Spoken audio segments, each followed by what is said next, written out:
Eu me lembro que era o ano de 1982, no final do ano, acredito que era o mês de outubro, e eu estava de férias do trabalho naquele mês, e então eu convidei a família para fazermos um passeio no sítio. Havia um lugar perto da nossa cidade, ao pé das colinas, e nesse lugar existe uma lagoa muito linda, onde as pessoas vão nos finais de semana para fazer seus piqueniques e muitos vão também para pescar, para quem gosta, claro. As crianças têm um lugar reservado para poderem tomar banho. E um amigo meu tinha uma chácara perto daquele lugar. Eu conversei com ele, aluguei a chácara para um final de semana e fomos todos nós para aquele lugar. Minha esposa, eu, dois filhos pequenos e também alguns parentes nossos que quiseram ir conosco. Nós fomos todos, nos reunimos naquele lugar e estávamos ansiosos para poder pescar, acampar, tomar banho daquela lagoa, fazer piquenique ao redor daquela água, embaixo da sombra daquelas árvores, que era realmente muito refrescante. Estávamos todos felizes. Não imaginávamos que daquele dia em diante muita coisa iria mudar na nossa vida, mais praticamente na minha, que tive uma experiência muito assustadora e sobrenatural numa região de Mata Atlântica que havia naquela região toda. Antes de entrar na história que eu quero contar a vocês, eu quero me apresentar. Eu sou o Gustavo, eu sou morador na cidade de São Miguel Arcanjo, no interior do estado de São Paulo. Eu nasci, cresci e até hoje eu continuo morando nesse lugar com a minha família. Já se passaram quase 40 anos desde que tudo aquilo aconteceu, mas parece, na minha mente, que foi tudo ontem. Na minha cabeça, dá a impressão de que se passaram apenas alguns dias que tudo aquilo aconteceu na nossa vida, mais precisamente na minha vida. Quando estivemos reunidos naquele sítio maravilhoso, lá ao lado das colinas. Aquele lugar e aquele acontecimento, como eu disse para vocês no início, marcou para sempre a minha vida. Já no segundo dia da nossa estadia naquele lugar, o dia amanheceu maravilhoso. Estava ensolarado e a água limpa, cristalina, estava convidando a gente para um banho de lagoa. E isso nós fizemos. Nos aproximamos daquele rio e ficamos muitas horas tomando banho e nos divertindo ao redor daquela lagoa. Assim o tempo foi passando.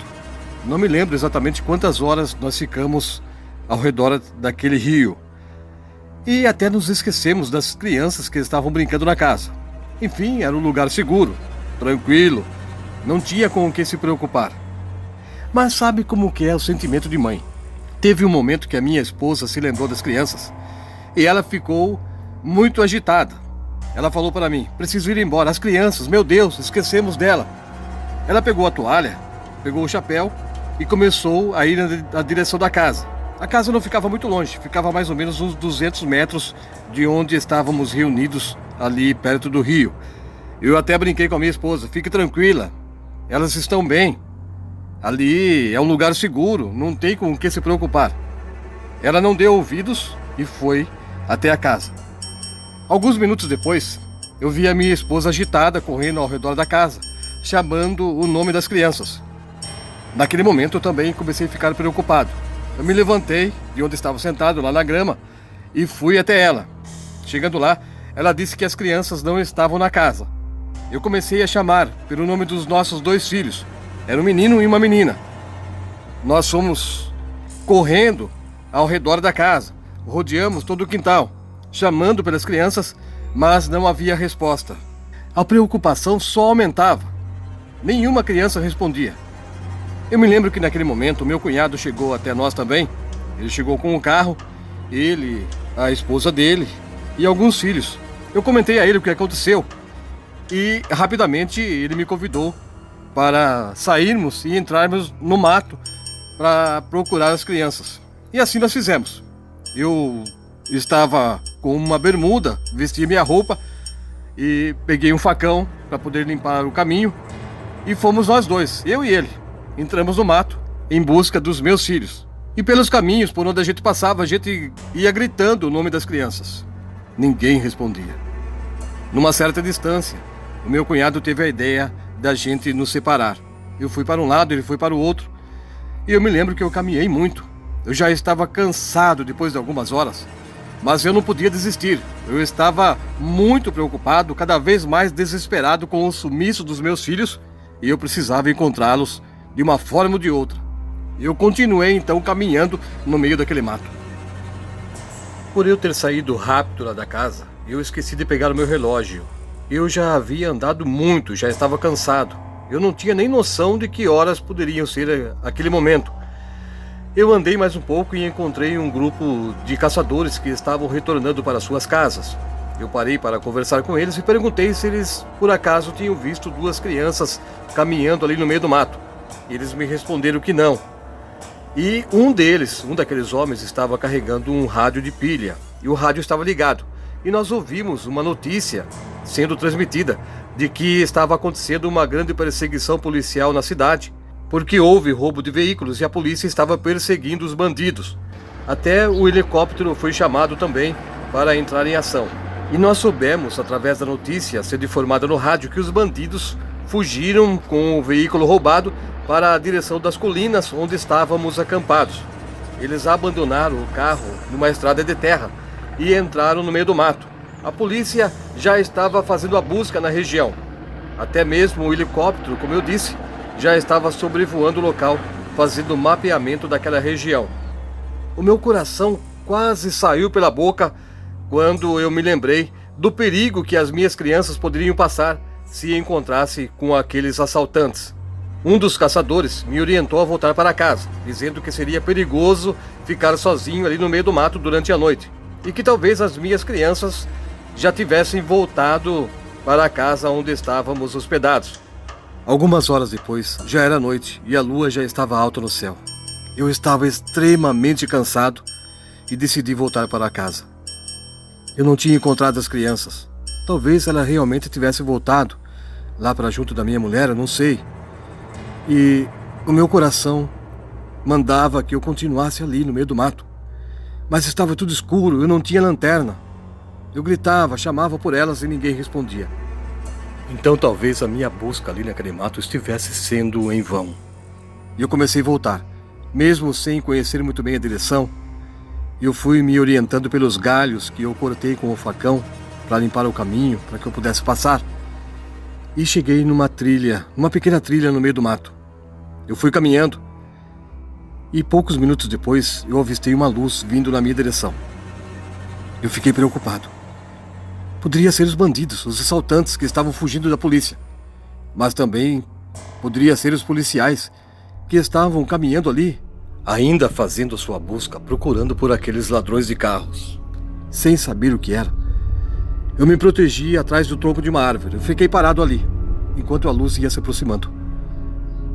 Rápido, bem rápido, aquela luz chegou até onde eu estava.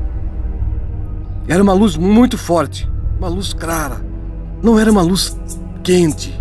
Eu achava que fosse até uma lanterna, mas se fosse alguma lanterna dos bandidos ou dos policiais, precisava ser uma lanterna muito potente para fazer toda aquela iluminação ali no meio do mato. Eu não sabia o que era. De repente a luz se aproximou de mim. Eu fiquei olhando para a luz e não conseguia, porque era muito forte, já estava doendo os meus olhos. No meio dela, eu ouvia alguns grunhidos. Eu não conseguia entender, parecia algumas coisas sendo faladas numa linguagem estranha. Eu não sei se era bicho. E saí rápido de trás daquela árvore, saí correndo pela trilha. Mas não adiantou, a luz me perseguiu, logo chegou na minha frente, me parou. Naquela hora, passou pela minha cabeça que talvez fosse o boitatá. Mas dizem que o boitatá era uma bola de fogo quente e aquela luz era fria. Então eu fiquei pensando, pode ser extraterrestre que está tentando me aprisionar. Eu caí de joelhos no chão e comecei a orar, pedindo proteção a Deus e gritava o nome de Jesus Cristo. Com os olhos fechados, eu percebi que aquela luz começou a rodear onde eu estava, cada vez mais forte, girava com muita força. Eu fiquei apavorado. Naquele momento, os meus sentidos foram desaparecendo. Uma tontura, uma fraqueza tão grande. Meu pensamento desapareceu e eu caí. Depois disso, eu não sei mais o que aconteceu naquele lugar. A única coisa que eu me lembro depois que eu desmaiei foi de ouvir a voz do meu cunhado chamando meu nome. Eu abri os olhos e estava dia. O meu cunhado estava ali também, o dono da chácara, o meu amigo, foi com ele para me procurar. Eu me sentei, eles me deram um pouco de água e contei a eles o que aconteceu. Depois disso, eu perguntei das crianças e o meu cunhado disse que elas tinham voltado. Elas estavam pescando logo abaixo da lagoa e não ouviram os nossos gritos, o nosso chamado, porque elas estavam pescando perto de uma pequena cachoeira e o barulho da água impediu que elas ouvissem os nossos gritos procurando por elas. Elas estavam bem, já estavam na casa. E o que me deixou mais assustado foi quando meu cunhado disse que na noite que eu sumi, eles podiam ver lá da casa onde eles estavam hospedados uma queimada sobre a colina na qual eu estava naquela noite. Até mesmo alguns moradores de um vilarejo próximo do sítio onde a gente se hospedou conseguiram ver aquela chama, aquela queimada sobre a colina. Mas no dia seguinte, todos os que viram aquele fogo durante a noite olhavam para a colina e não viam marcas nenhuma de que o fogo passou por ali. Até hoje eu fico pensando, o que seria aquela luz que me cercou no caminho? Seria realmente o Boitatá? Ou seria uma nave extraterrestre que desceu sobre aquele lugar naquela noite? E para minha infelicidade, eu encontrei como alguma criatura de outro planeta ali no meio daquele mato. Eu não sei o que era. Quem viu aquele fogo sobre a colina naquela noite também ficou sem resposta, pois no dia seguinte não havia sinal nenhum de queimada naquele lugar.